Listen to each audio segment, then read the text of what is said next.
اعوذ باللہ السمیع العلیم من الشیطان الرجیم بسم اللہ الرحمن الرحیم ربنا آتنا فی الدنیا حسنة وفی الآخرة حسنة وقنا عذاب النار۔ عزیز طلبہ السلام علیکم ورحمۃ اللہ وبرکاتہ، امید ہے آپ سب خیریت سے ہوں گے۔ شرح المدوم کتاب قضاوت درس نمبر 528 میں متقدمین کے نزدیک دلیل عقل کا مفہوم پیش کیا جائے گا۔ اصول فقہ میں دلیل عقل کے بارے میں جو بحثیں کی جاتی ہیں، متقدمین اور متاخرین کا مفہوم کے لحاظ سے ایک نظریاتی اختلاف پایا جاتا ہے، اس پہ گفتگو ہونے والی ہے۔ عقل کی حجیت کا معنی اور مباحث عقلی کی تاریخ، عقل کے متعلق متقدمین اور متاخرین شیعہ کا فرق، متعلقہ مسائل اور فروعات کا تذکرہ ہوگا، عبارت کی تشریح اور تطبیق بھی پیش کی جائے گی۔ شہید نے اصول فقہ کی بحثوں میں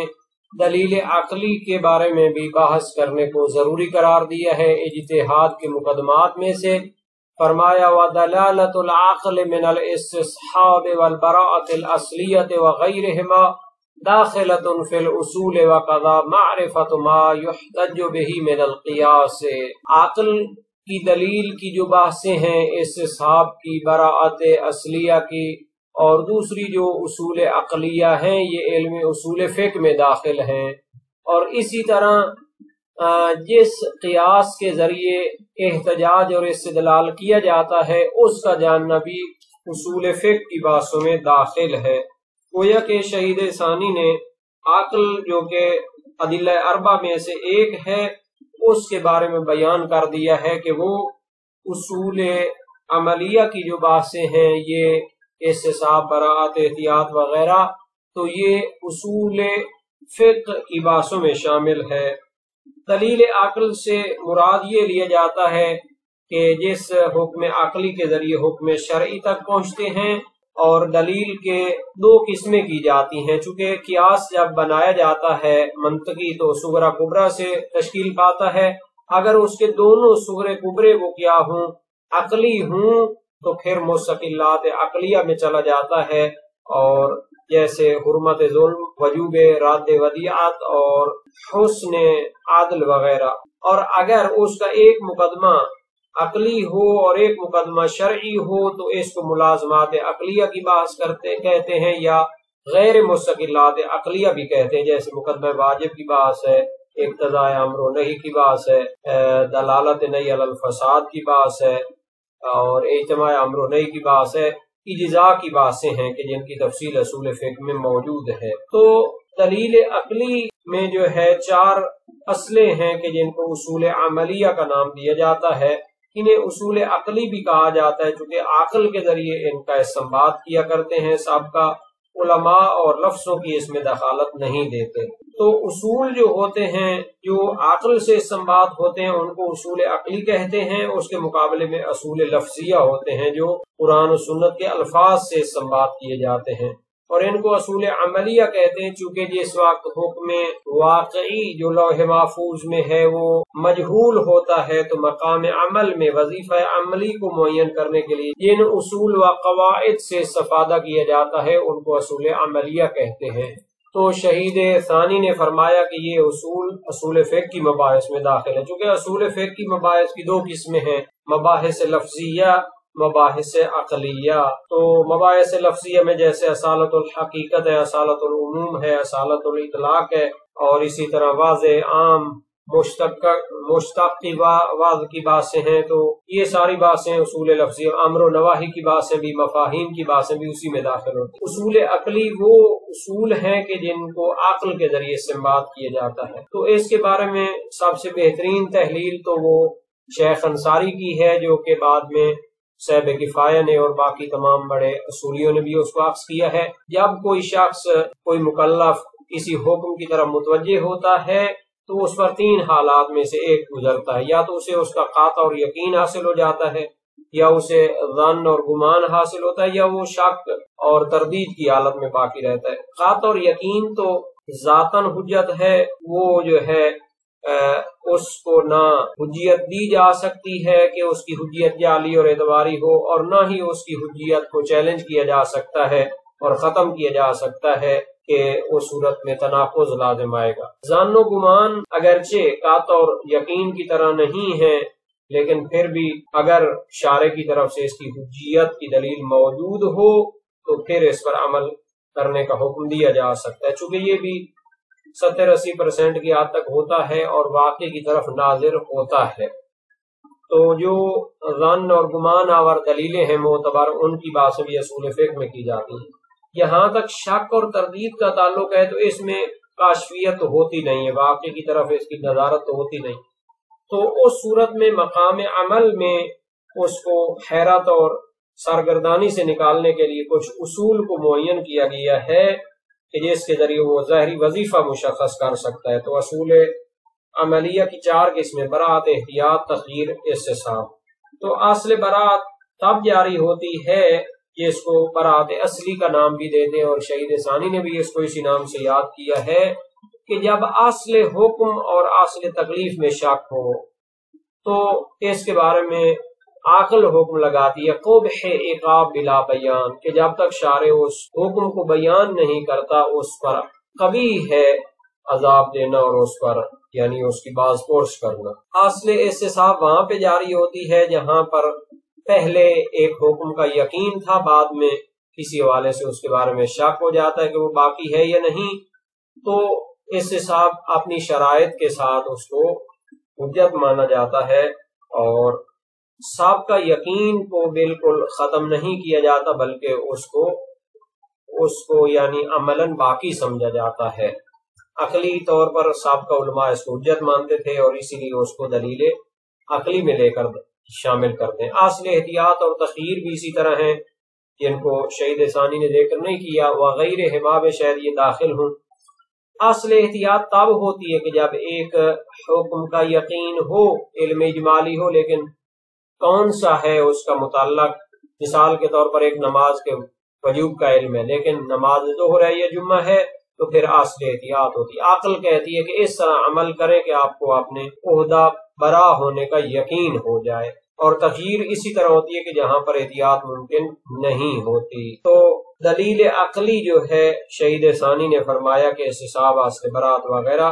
یہ دلیل عقلی میں شامل ہے، اور اصول فقہ میں ان کی باتیں کی جاتی ہیں۔ وَقَضَى مَعْرِفَةُ مَا يُحْتَجُّ بِهِ مِنَ الْقِيَاسِ، اسی طرح علم فقہ میں جن دلیلوں سے استفادہ کیا جاتا ہے تو اس کا جاننا بھی اصول فقہ میں شامل ہے، جیسا کہ قیاس ہے۔ تو یہاں قیاس سے مراد منصوص العلت ہے، چونکہ اصولیوں نے 2 قسمیں کی ہیں قیاس کی، قیاس مستنبط العلت، قیاس منصوص العلت۔ مستنبط العلت وہ قیاس ہوتا ہے کہ عقل کے ذریعے اس حکم کی علت کو استنباط کیا جائے، شریعت کی طرف سے وہ بیان نہیں ہوئی۔ تو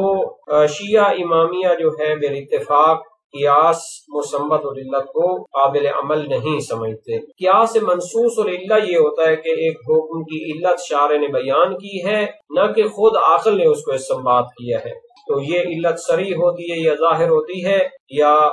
باب دلالت تنبیہ و اشارہ کے ذریعے سمجھی جاتی ہے ادلہ شرعیہ سے۔ تو شیعہ مجتہدین اور اصولیین اس کو حجت مانتے ہیں، چونکہ علت تو عمم و تخصص ہوتی ہے، یعنی جہاں جہاں تک اس کی حدود جاتی ہیں تو پھر وہ حکم بھی چلا جاتا ہے، چونکہ حکم بھی علت کے تابع ہوتا ہے۔ تو منصوص علت جہاں جہاں بھی پائی جائے گی وہ حکم موجود ہوگا۔ الخمر حرام لأنہ مسکر، شراب حرام ہے چونکہ وہ مسکر ہے، نشہ آور ہے، یعنی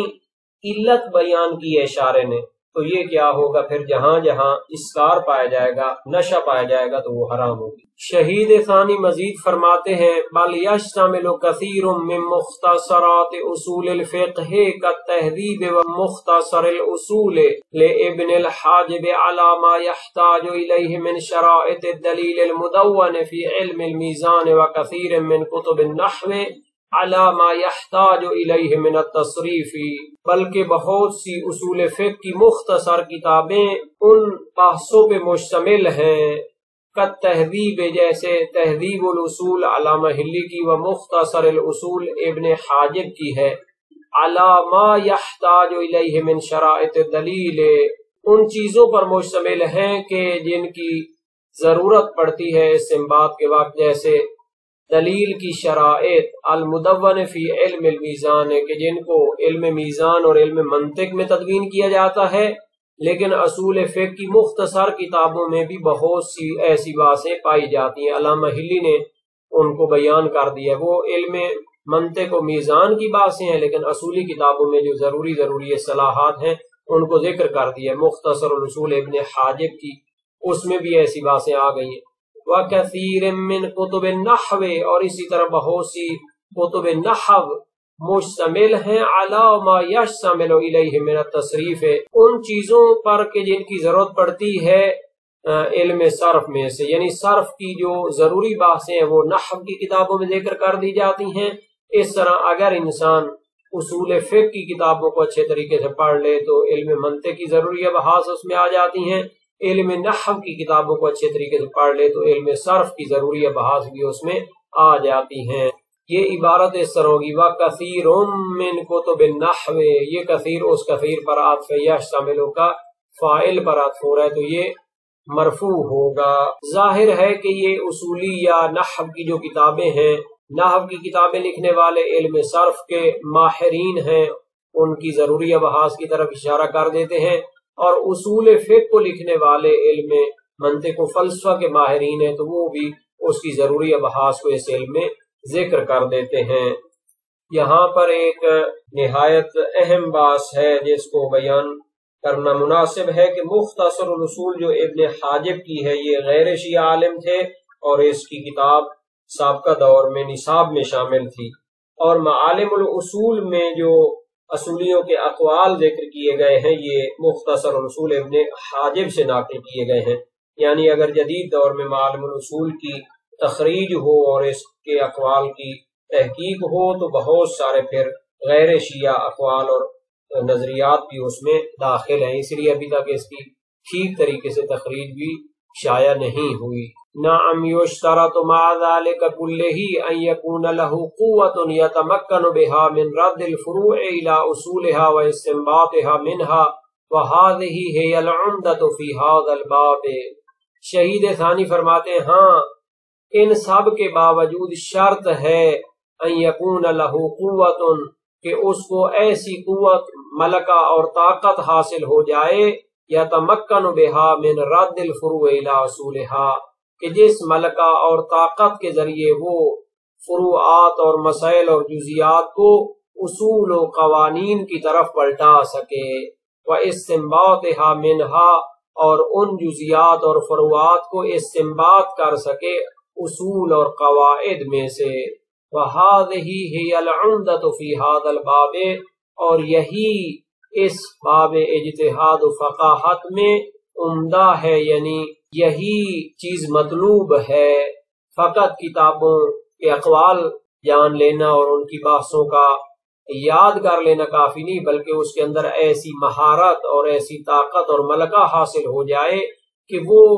شام فقاہت رکھتا ہو اور اصول اور فروعات کو آپس میں کنیکٹڈ کر سکتا ہو اور ان کو استنباط کر سکتا ہو۔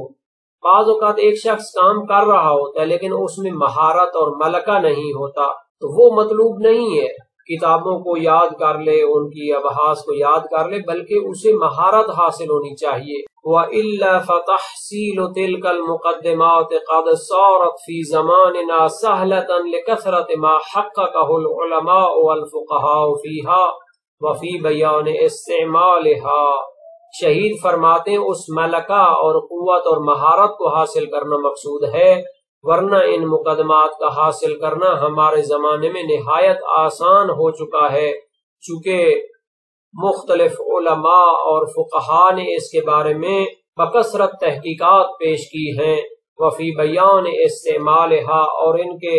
استعمال اور ان کے موارد اور ان کی تطبیقات کو بھی بیان کیا ہے۔ تو چونکہ علماء سابقہ ظاہر ہے وہ اپنی تحقیقات کو ثبت کر چکے ہیں اور ان میں بڑی بڑی جو ہے ان کی کاوشیں موجود ہیں،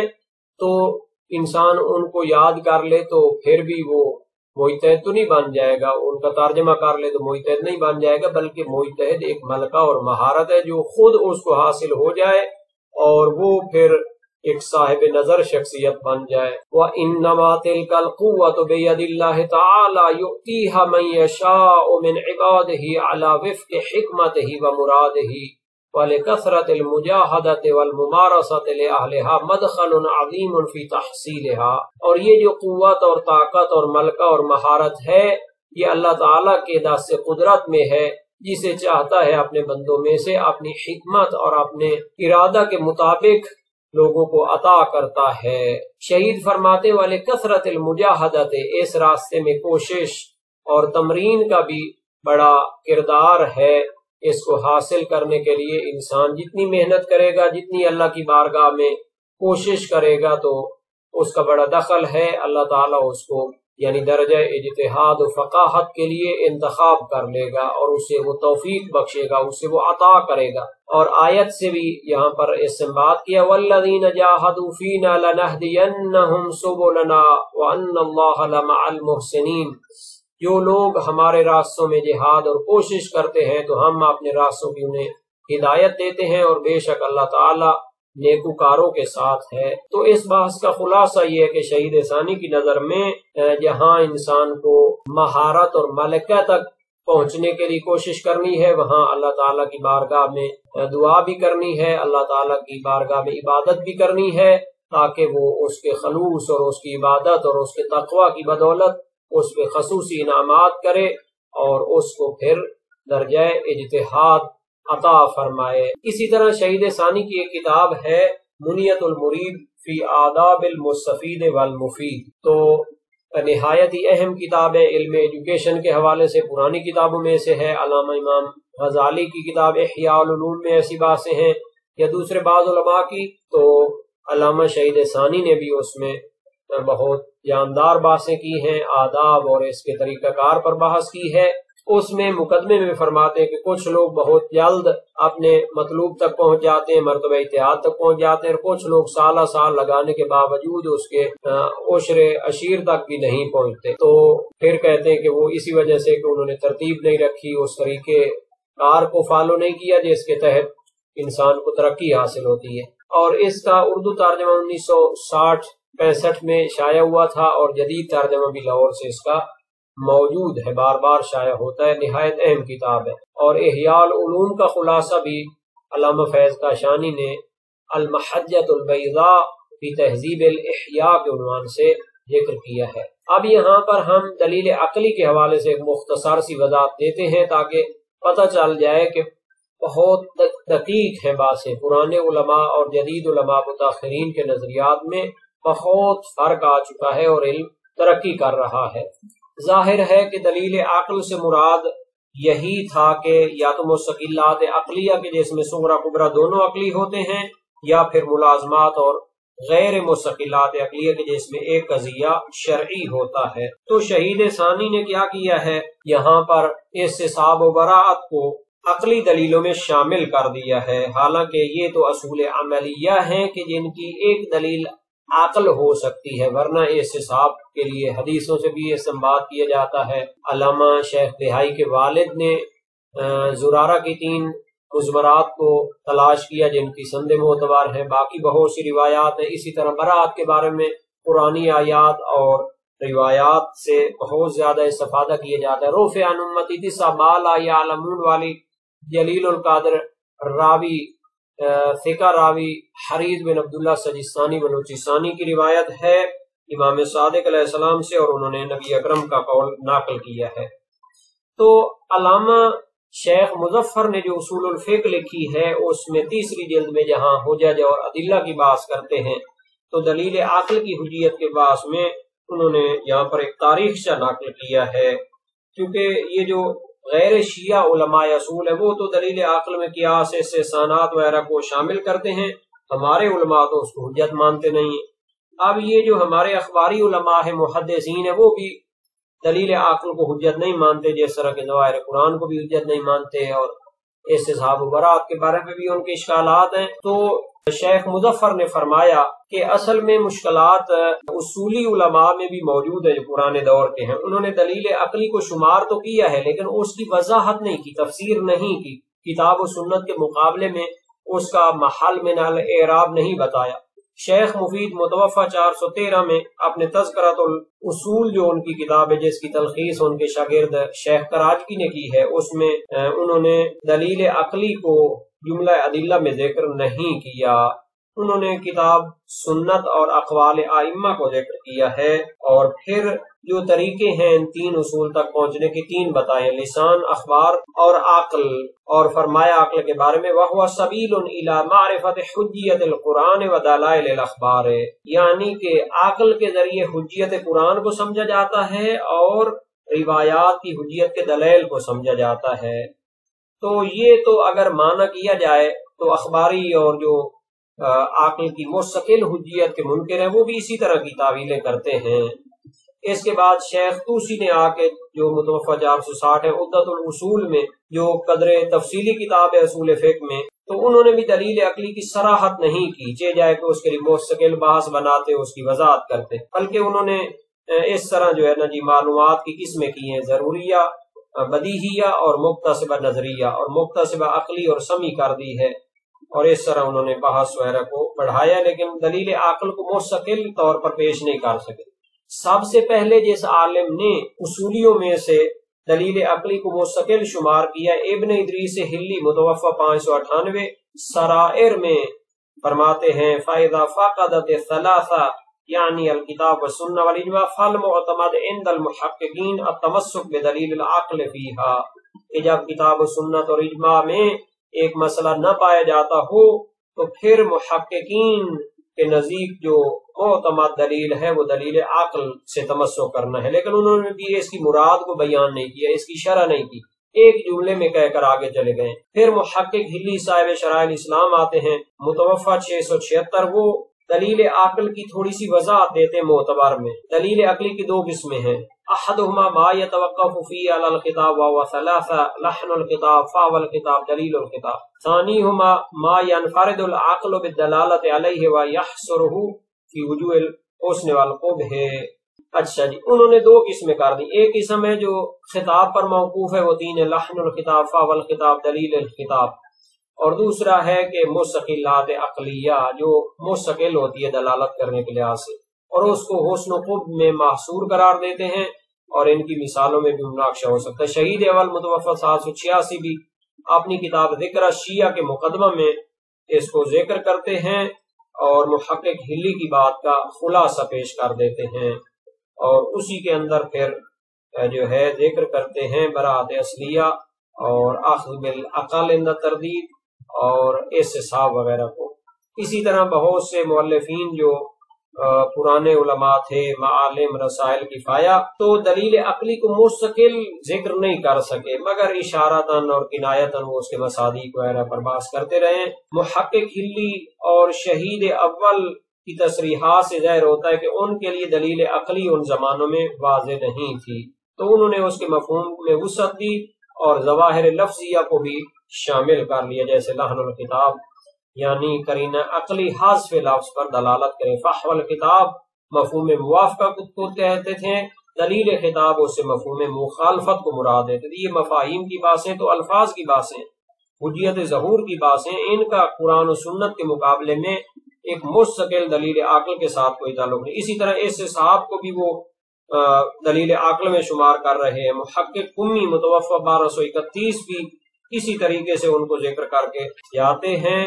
بہترین جو چیز ہے وہ جناب علامہ سید محسن کاظمی اپنی کتاب محصول میں، اور ان کے شاگرد محقق صاحب حاشیہ معالم شیخ محمد تقی اصفہانی ہیں، اگرچہ ان میں بھی کچھ اشکالات وغیرہ پائے جاتے ہیں۔ تو جب تک دلیل عقلی ان کے لیے واضح نہ ہو تو اس طرح ان کا اصول عملیہ کو دلیل عقلی میں شمار کرنا یا بحث لفظی کو شمار کرنا، اس کے بارے میں جو اخباریوں کے اشکالات ہیں پھر تو وہ ٹھیک چل رہے ہیں، کیونکہ جب تک دلیل عقلی کی وضاحت نہ ہو تو پھر تو ان کے اشکالات بھی رفع نہیں ہوں گے۔ علامہ غفران معاب نے اساس الاصول جو متوفہ 1235 ہے بہترین بحث کی ہے، حسن و قبح عقلی کی، مستقلات عقلیہ وغیرہ کو اس میں شامل کیا ہے، اور الوافیہ الی علم الاصول فاضل تونی مشہدی قدیم عالم ہیں، انہوں نے بھی دلیل عقل کو بڑا بہترین طریقے سے بیان کیا ہے۔ تو یہ لوگ ہیں جنہوں نے عقلی دلیلوں پر کام کیا ہے، اور اسی طریقے سے ان کی مراد ہے۔ اب تو بڑے بڑے علماء نے اس پر مستقل کتابیں لکھی ہیں، تب جا کے یہ دلیل عقل کی سمجھ آتی ہے۔